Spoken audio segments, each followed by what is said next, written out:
the Honorable Mayor Linda Boguslavsky, dignitaries, veterans, friends.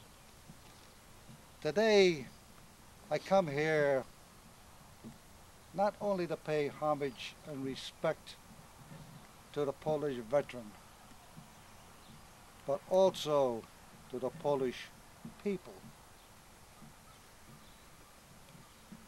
Those of you who are Polish know your history. What I'm about to say is for the benefit of those who do not. One cannot study the involvement of the Polish people in World War II and not come out with a healthy respect, a humble respect, and an awe of their indomitable spirit. Before World War II, the population of Poland was 34 million. After World War II, the population of Poland was 28 million.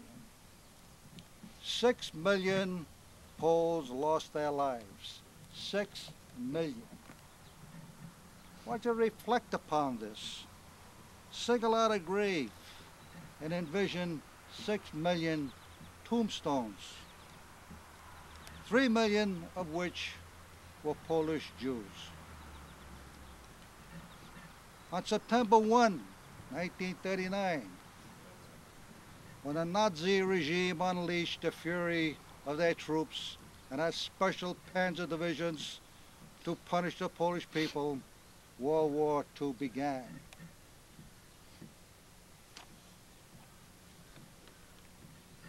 The military, Polish military, killed in action with 320,000. 530,000 Polish were wounded. This is not to take into consideration the damage done to the psyche, to the spirit, as well as the loss of lives. Every Pole who reached General Anders, who was the commander of the Polish Corps at Monument.Część-2, had to get there, endured a great deal to get there. They escaped from their ravaged country, or from German or Russian war camps, and endured much, making their way to the Middle East. Most of them had lost their families. Think about this. They lost their country, they lost their families. They had already suffered a great deal, and yet they left, they escaped to continue the battle.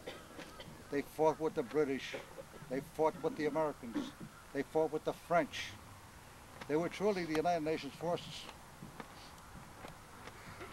The Poles could not even look forward to the liberation of their country, as did the French. The country had been occupied on one side by the Germans and the other side by the Russians. Poland no longer existed, except in the presence of their comrades and in their hearts. It was clear that the end of the war was not the end of their troubles, but the beginning of new ones. For the Poles, this battle was a crusade. More than any other soldier on the Allied side, they had good reason to hate. Their country had been ravaged and taken. On the morning of May 18th, 1944, after almost a week of continuous fighting, Polish troops raised their flag over the ruins of the monastery of Monument-Część-2. The 6-month struggle to push beyond Cassino was over. In a final battle, 4,267 Allied troops were killed, 4,068 were missing, their bodies so pounded by shell fire that they were never found. On the following day, the Polish commander, Władysław Anders, visited the battlefield. Corpses of German and Polish soldiers, he wrote, sometimes entangled in a deathly embrace, lay everywhere, and the air was full of the stench of rotting bodies. As Anders walked over the battlefield, he noted that crater after crater pitted the sides of the hillside, scattered over them fragments of uniforms and tin helmets, Tommy guns, spandars, and hand grenades. By their courageous and unselfish act, the Poles turned Monte Cassino into a memorial to soldiers everywhere. It was truly the Iwo Jima of Europe. Think about it. 51 years ago, this year, the Polish flag was raised on Monte Cassino.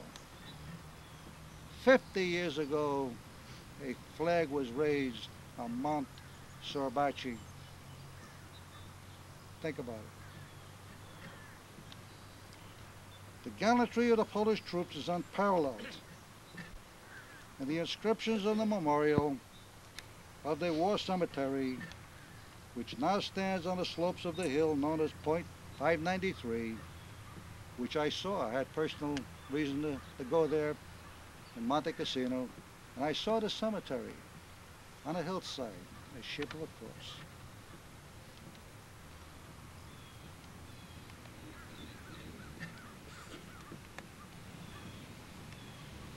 We Polish soldiers, for our freedom and yours,